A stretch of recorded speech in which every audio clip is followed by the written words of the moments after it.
Zefa Rustarani, CTM. Di sini saya bertindak sebagai mediator independen yang bersertifikasi di dalam sesi ini.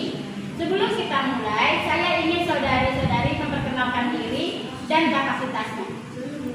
Baik, saya Rizka Nurdi sebagai korban kecelakaan. Saya seorang pengendara keliling. Saya di sini sebagai pemohon. Baik, saya Amanda Lestari. Keseharian saya menjual mangga dan nomor saya yang telah menabrak Ibu Rizka. Oke, saya menjelaskan sedikit tentang peran saya dan proses yang akan kita jalani ya. Saya di sini bukan hakim, jadi saya tidak akan memutuskan siapa yang benar dan siapa yang salah. Apalagi memaksakan solusi ya Ibu. Peran saya di sini adalah memfasilitasi komunikasi antara saudari, membantu saudari mengevaluasi opsi-opsi yang ada dan pada akhirnya mencapai kesepakatan yang bisa diterima oleh kedua belah pihak. Semua yang kita bicarakan di sini itu bersifat rahasia, kecuali jika ada ancaman berbahaya atau kesepakatan yang melanggar hukum. Kita akan berusaha mencari solusi yang adil, efisien, dan berorientasi ke depan, tanpa harus melibatkan proses pengadilan yang panjang dan melelahkan. Di dalam ruangan ini dilarang untuk membawa kamera ataupun senjata tajam ya Ibu. Prosedur mediasi ini yang akan kita lakukan, kita akan memulai dengan penjelasan singkat mengenai permasalahan, dilanjutkan dengan diskusi, dan jika masalah ini tidak terselesaikan, saya akan mengambil alih ke kaukus, di mana kaukus itu adalah pertemuan tertutup antara pihak yang bersangkutan dan mediator. Apakah saudari-saudari setuju dengan prinsip-prinsip yang saya sebutkan tadi? Setuju. Baik, terima kasih. Untuk memulainya, saya akan memberikan kesempatan kepada masing-masing pihak untuk menyampaikan pandangannya secara bergantian ya Ibu-Ibu. Kita akan mulai dari Ibu Rista.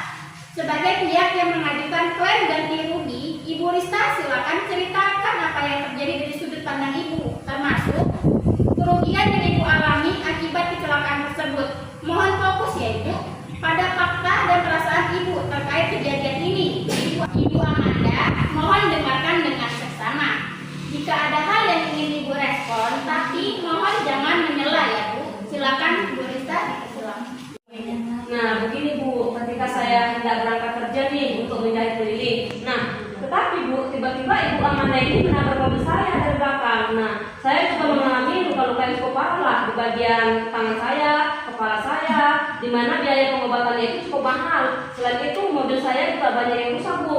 Dirusak pada Ibu, resiko obat pengobatan saya dan juga bukti kehilangan pendapatan saya.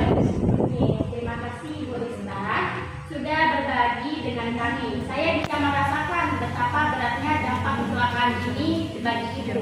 Sekarang, Ibu Amanda, saya persilakan Ibu untuk menyampaikan perspektif Ibu terkait kejadian ini. Mohon fokus pada kejadian dan pandangan Ibu terhadap klaim yang diajukan oleh Ibu Rista.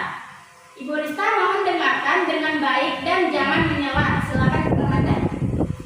Baik, yang dikatakan Ibu Rizka itu memang benar. Tetapi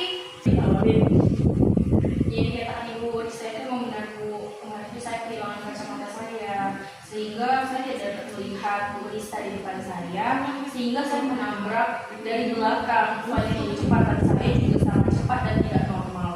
Saya tidak akan lari dari tanggung jawab ini. Tapi di sisi lain, saya seorang pedagang mangga keliling, di mana pendapatan saya tidak menentu.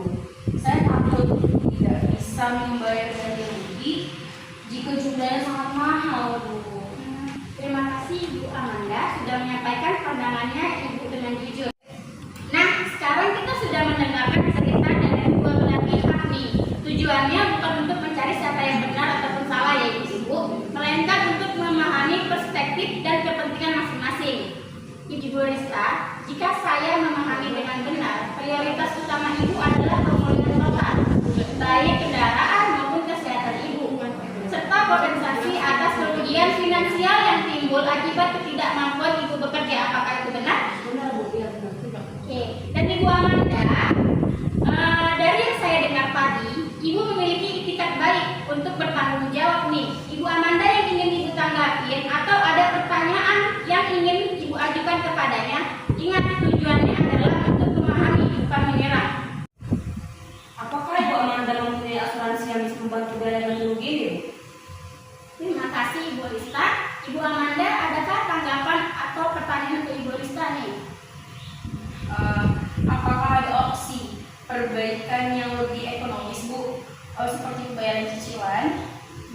Baik, sekarang kita sudah memiliki gambaran yang lebih jelas. Kita melihat ada beberapa poin kesepakatan yang mungkin kita kembangkan nih. Dan beberapa area yang masih memerlukan diskusi lebih lanjut. Kita akan memecahkan masalah ini menjadi beberapa bagian. Pertama itu terkait biaya perbaikan kendaraan. Yang kedua, biaya pengobatan dan pemulihan kesehatan. Dan yang ketiga, kompensasi atas kehilangan penghasilan. Mari kita mulai dengan biaya perbaikan kendaraan Ibu Rista. Berapa estimasi biaya yang Ibu dapatkan dan Ibu Amanda? Apakah Ibu memiliki gambaran atau usulan lain terkait perbaikan ini? Mungkin saja ada bengkel rekanan yang bisa Ibu rekomendasikan dengan harga yang bersahabat, atau mungkin opsi lain yang bisa meringankan beban. Bagaimana seperti ini aja, Bu? Jika di bengkel sepupu saya, nah kemungkinan di situ murah karena kami kan saudara nih. Terus itu juga memiliki ikatan persaudaraan, tetapi yang bayar harus Ibu Amanda lah, karena kan saya yang sudah memberikan opsi bengkelnya. Baik, Bu, itu boleh juga.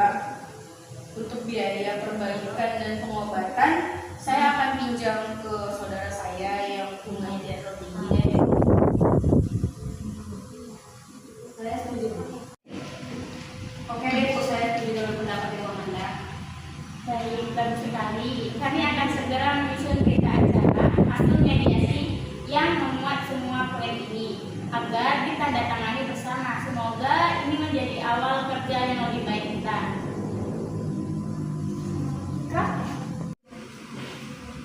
Baik saudari, ini berita acara yang akan kita tangani tentang hasil kita hari ini ya.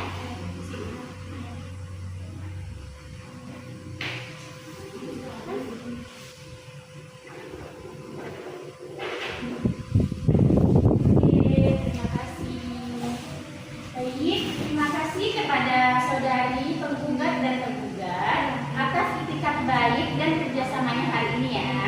Mediasi ini bukan soal menang atau kalah, tapi bagaimana kita menyelesaikan hubungan yang damai ini. Jika di kemudian hari ada kendala, saya persilakan untuk kembali ke mediasi agar tetap ada dialog konstruktif. Saya harap kesepakatan ini bisa menjadi pijakan yang kuat untuk kerjasama berkelanjutan. Baik, agar silaturahmi berjalan dengan baik, Ibu Rista dan Ibu Amanda dipersilakan untuk menjabat tangan.